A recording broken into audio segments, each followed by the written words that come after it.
Have you been thinking about taking the stage and speaking at a conference? Maybe that's one of your goals this year. You might be thinking, what does it take to get picked to be on stage at a conference?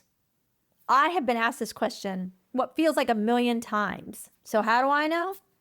I have been one of the lucky few who have been chosen to speak on an international conference stage. I have spoken at conferences like UX Australia, Canucks, UXPA, UX Insight Festival, World Usability Congress, Convey UX, just to name a few.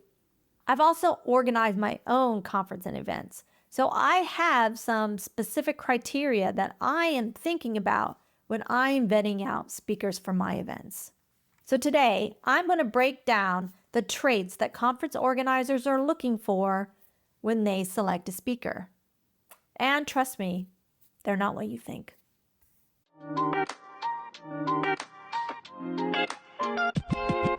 I'm going to reveal 10 counterintuitive secrets that conference organizers are dying to see in a potential speaker. Whether you're a UX researcher or a designer or some creative or just in the technical field, this video is your backstage pass on finally being able to say you are a conference speaker. I'm going to be honest, some of the ways that a speaker is selected, you may not agree with and you may not like, but this is the reality of our world and we have to face the truth. So the first thing is, obviously, you need to write a strong proposal. You need to have a good topic to be considered. I'm going to give you a few angles on how you can do this so that you will stand out in that sea of numerous proposals. Conference organizers could get hundreds of submissions, and they're really busy and they're really ruthless, and they have to get all their submissions to a short pile to select from. And you know what? They just simply get trashed.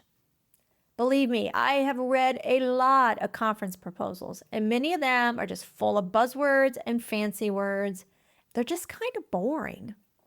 So what I want you to do is, when you are writing a conference proposal, you want to get to the point, your valuable point of your topic as soon as possible. So one way you can do this is to punch the organizer in the face.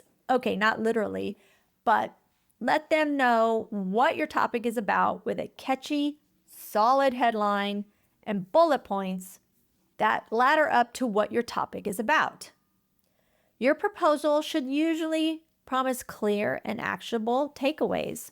And I'm not going to do a deep dive into what should be in a conference submission today. If you're interested in me doing a video about what you should put in a conference proposal, leave me a comment down below. The second thing you want to do to up your chances of getting selected at a conference is to share a story with a twist. People remember talks that challenge their assumptions.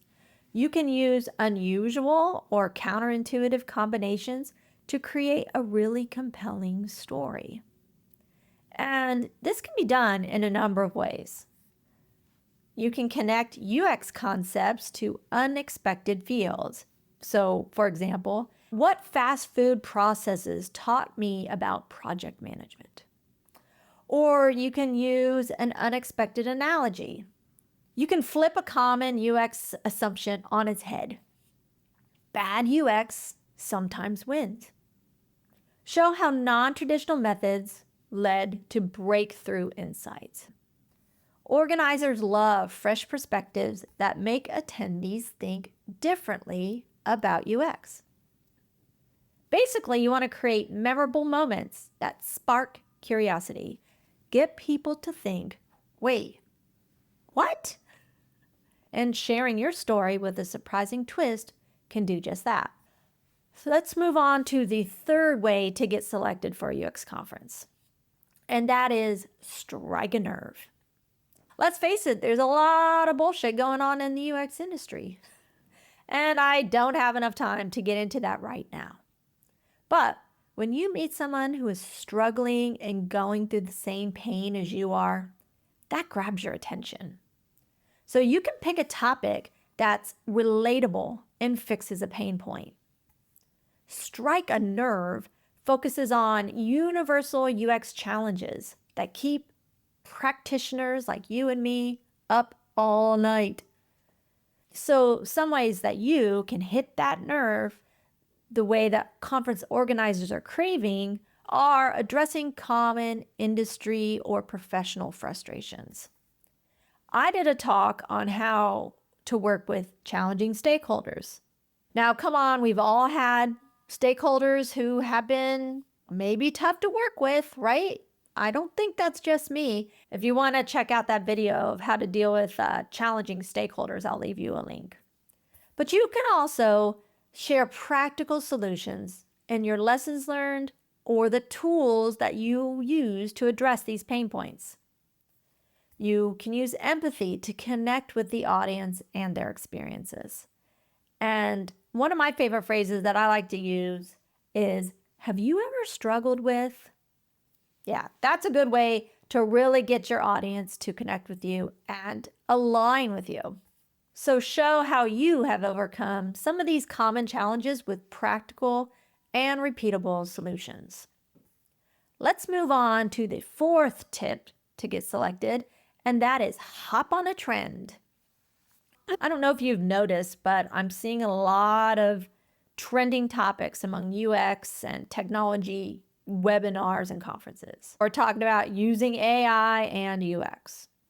Also, will AI take your UX job?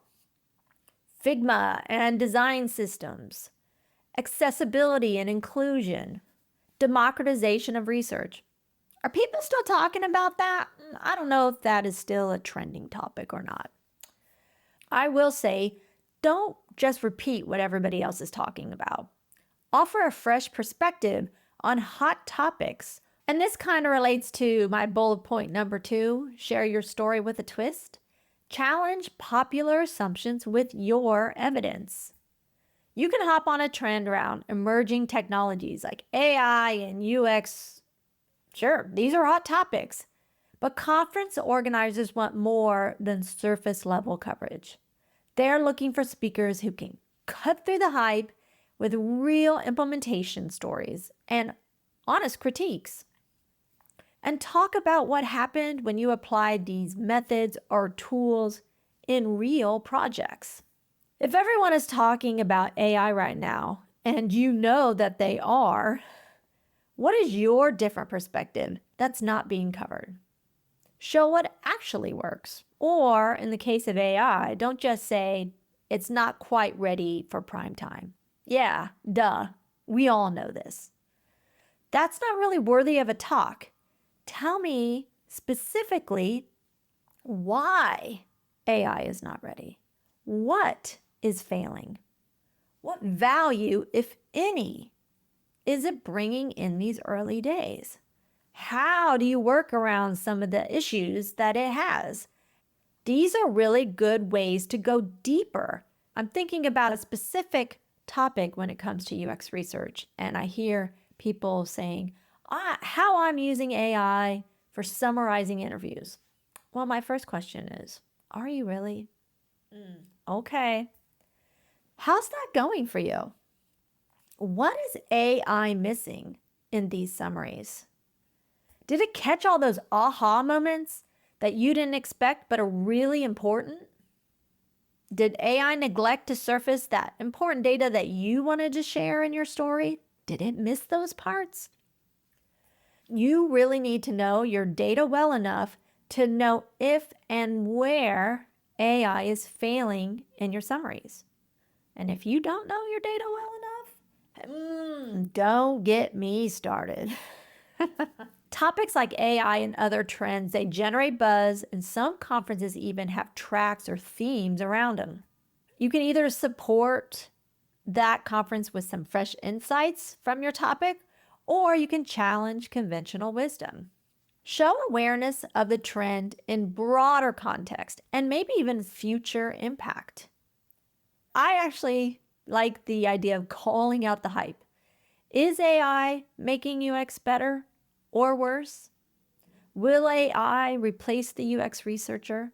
In your talk, you can predict where this trend is heading or where it might just crash and burn. Okay, before I get to my next point, I am going to rudely interrupt us with a request. Are you getting value from this video? If so, give me a like and let me know I should create more content like this. Let's move on to the next tip on how we can get selected for a conference. And number 5 is be experienced. What I am saying here is to get some speaking gigs under your belt. You get some notches in your speaking resume. By speaking at some events, you get some practice. And believe me, we all need practice when it comes to public speaking. You get some video footage of you speaking, and a lot of conferences are asking for a link of you speaking at an event. I would suggest you start at local meetups and user groups. You can go on websites like Eventbrite and Meetup and see what groups are hosting events. And you don't have to limit yourself to just local events in your area. Online presentations are a great experience too. I've presented at meetups and events in Colorado, Seattle, Oklahoma, Hamburg, California, Portugal, and just online in general. Believe me, some of these local groups are desperate for speakers, and they would be happy for you to present to their group. My suggestion in getting started is just have 2 or 3 talk ideas. Have a title and a 1-sentence summary that you can share with conference organizers to let them know what your topics are about. And I say get 2 or 3 because you want to give them some options. Again, I'm not going to break down how to actually write a proposal, but if you are interested in that, leave me a comment and let me know.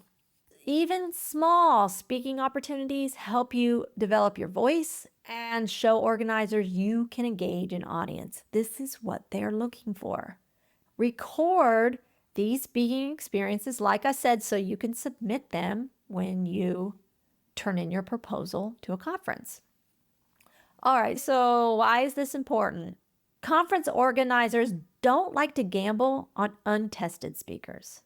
Show them that you have a bit of experience. You can use these smaller gigs to refine your delivery and to gain some feedback. It's just like the classic UX approach, test and learn.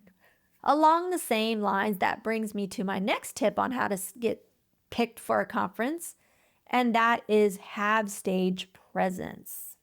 One way to get strong stage presence is through what I just talked about.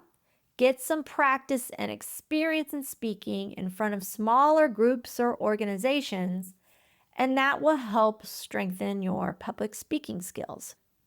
Look, take it from a person who has organized dozens of events. I am looking for a speaker who is interesting and engaging. Honestly, I don't care how famous you are or how much you know. If you're a boring speaker, you are out in my book. I would rather have a speaker who is not an expert on the subject, but they're entertaining and they have a lively presentation. Ultimately, I think a speaker is on a stage to entertain. If you're just there to teach, a person could go read an article on that same subject. They are there to learn from you, your perspective. So you better make it interesting enough to keep their attention and keep them from scrolling on their cell phone and tuning you out. Most importantly, be yourself. Don't become some awkward robot that tells silly jokes that doesn't really align to the topic you're talking about. I want you to be intentional about how you're going to shake up your talk and keep the crowd involved and listening. But you also need to still make it feel like it's you on stage. Okay, this next tip might be a little bit controversial, and I might go as far to say as you're not gonna like it. Maybe. I don't know. Are you ready? My next tip is show your fangs. What do I mean by this? Have you ever heard of the term FANG? And that's FANG with 2 A's. It's an acronym for some of the biggest tech companies on the planet. Facebook, Apple, Amazon, Netflix, Google. What this means is if you've worked at one of these major companies or another big brand, it's seen as highly reputable. For some conferences, being a part of a FANG or another well-known brand is a big draw for them to select you. If you do work at a FANG, that is going to work in your favor probably with a potential conference organizer. I'm sorry, but I see this all over websites all the time. Let's look at a few. See here, this conference is showcasing some of the current speakers. And look at the companies where they work now. It's no accident that these company logos are on there. Here's another page where they're highlighting the companies where former speakers have worked. Organizers love labels of big companies. I see it all the time. So right or wrong, whether you like it or not, big names make you look legit. And working at a recognized company gives you credibility. Now, it doesn't have to be one of the FANGs, and being at a well-recognized brand does help you. Trust me, I've had a couple of pretty well-known companies on my resume, Capital One, Fidelity. These are pretty big companies, at least in the US. I guarantee that having these larger employers on my resume helped me to get my conference talks a second look. Again, we may not like the rules, but this is the game. So if you have a large company in your work experience, especially one of these Silicon Valley darlings, it's going to help you get noticed. What I am not saying is if you do not have a large company attached to your name, don't apply. No, I'm not saying that. You should still apply, 100%. I just think that brand names, they maybe put you at the top of the consideration pile. If you're not a FANG or big company alum, you can still have great content for a talk. And to be honest, I think you might actually have better content than some of those big companies.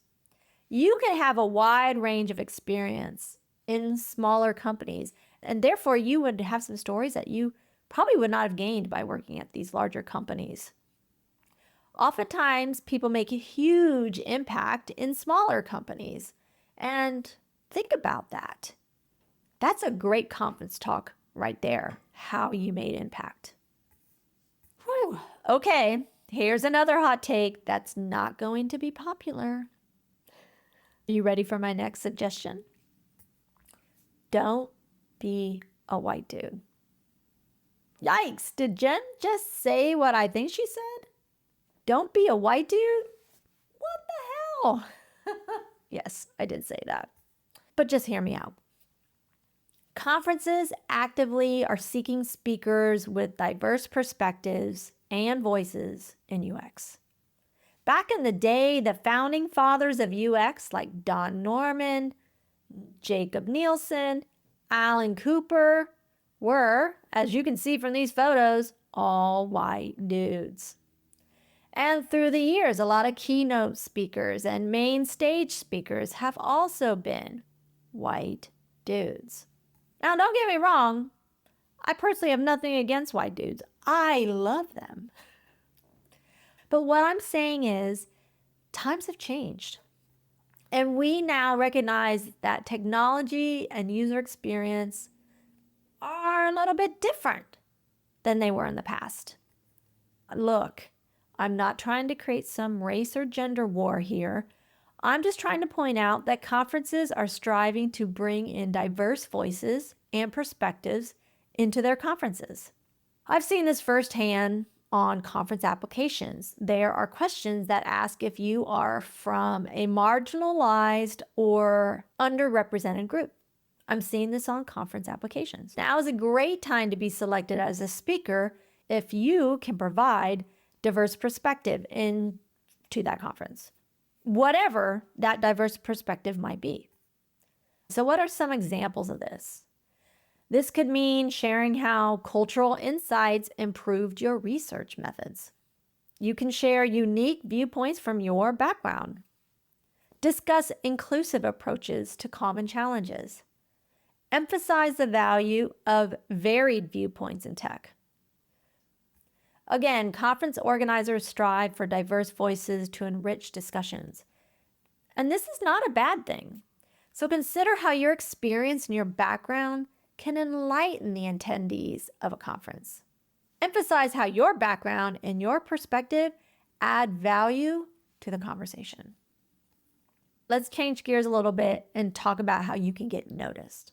And my next tip on how you can get selected for a conference lines up to expose yourself. And no, I am not saying expose yourself in a naughty way. No, I don't think that would help you very much. I want to share a quote with you. Social media makes it easier than ever to create a legacy by putting your knowledge and passion out into the world. Okay, legacy might be a little bit fancy, but I think you get the point. What I'm saying is, by exposing yourself, you start to build your personal brand. Get out there on social media and show that you have some thoughts and feels. You have something valuable to share. Do it. So some ways that you can do this are build a consistent online presence. I want you to post regularly. And what that cadence is what you're comfortable with. Just start getting out there. Share insights regularly on platforms like LinkedIn or YouTube. This is where conference organizers are hanging out. Hey, I started a YouTube channel in my late 40s, so it's never too late. Write blog posts for platforms like Medium. Engage in industry discussions. You don't have to write all of the content yourself. You can just leave comments and feedback on other people's content. You want to create content that showcases your expertise. You want to build a visible presence in the UX community. Conference organizers, hey, they scout for speakers on social media and go there to see how you present and what you are sharing. So if you're not posting, you need to start right away. You want to show that you are someone who actively contributes to UX discussions and the community. And one way to demonstrate some of this thought leadership is to share your insights from your own projects. Again, you can write the post yourself, or you can leave comments on somebody else's post. Just get out there. I'm going to share another quote that I think is great at showcasing the importance of your online presence and your reputation. Your personal brand is what people say about you when you're not in the room. Social media lets you influence that narrative. Ooh, that is powerful stuff right there. You need to control your online reputation. One way to show the world where you stand is to simply tell them, and do so on social media. I have a funny story that showcases the power of social media. I've been a leader of a couple meetup groups through the years. And I know the power of social media and promoting events and content. I once had an event attendee say to me, "Wow, I see you everywhere." Well, I'm not really everywhere, but the fact that this person thought so was huge. And not to sound arrogant, but I have heard feedback like this before. I was seen as a strong pillar and driver of the local UX community. Nice. That's pretty cool, huh? And that's better than looking like a jerk or not being seen at all. Presence like this gets you noticed. And you sure as hell want to be noticed by the right people, like conference organizers. And finally, my last tip on how to get your foot in the door in a conference lineup is work your network. Like with job opportunities, sometimes the way you score is through who you know. Do you know any conference organizers? Do you know any people who have spoken at a conference in the past? If your answer is yes, awesome. Start having some conversations with these people. Now, I'm not saying go pitch yourself that you should be part of this conference, but just starting to build a relationship with that person might help you get noticed. Now, I could do an entire talk on how to network and some tactics to build relationships, but that would take some time that we do not have today. But if that topic interests you, let me know in a comment that you'd like to see a video on that. Okay, now to networking our way into a conference lineup. Start with attending conferences as a participant first. See how it goes. This is a great way to meet others, but it also is a great way to connect with the speakers and the organizers of that conference. Maybe you meet a speaker who was on stage and you can pick their brain a little bit about the conference itself and how they submitted a topic and what they did to do that. Learn about what's going on behind the scenes. You can also volunteer or offer to help at events. That's a great way to see how conferences are organized and, again, run behind the scenes. I encourage you, though, when you are engaging with organizers or speakers, don't just do it for network opportunities. Go with an open mind to actually learning and be curious. Also, let your UX community know that you're interested in speaking at a conference. It's helpful because maybe they'll keep an eye out for you. Many speaking opportunities come from recommendations from other UX professionals. I have received speaking opportunities simply because people knew me and they knew of my speaking ability. I was recommended by other people to speak at the same conference they were. You just never know how networking and letting your community know that you're interested in speaking at a conference, you just never know how that might work out for you.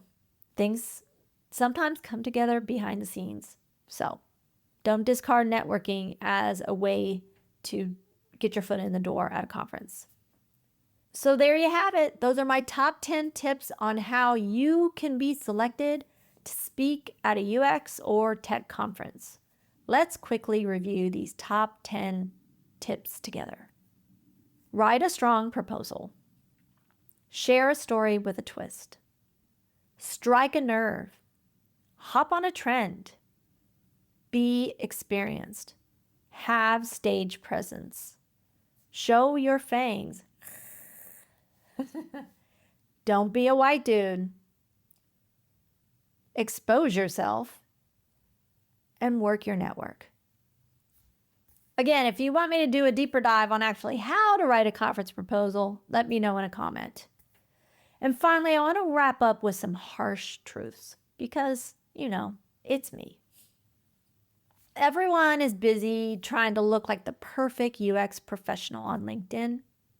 The talks that actually get selected are often from people who dare to be real. Because let's face it, no one wants another success story about how perfectly they executed a design sprint or research went really well someday. People don't want that. The speakers that we actually need are not the ones with perfect Figma files or fluffy IA stories or cutesy case studies. We need speakers at conferences who have been in the trenches, fought the rough battles, and are willing to expose just how broken the industry is. Because let's face it, if we keep pretending everything's perfect in UX land, we're just kind of kidding ourselves. And we just got to stop shelling out that AI will fix everything. Be the one that calls out the emperor's new clothes. Call out the bullshit. Because maybe, just maybe, that is the conversation that we should be having on stage. See you at the next UX conference. Bye.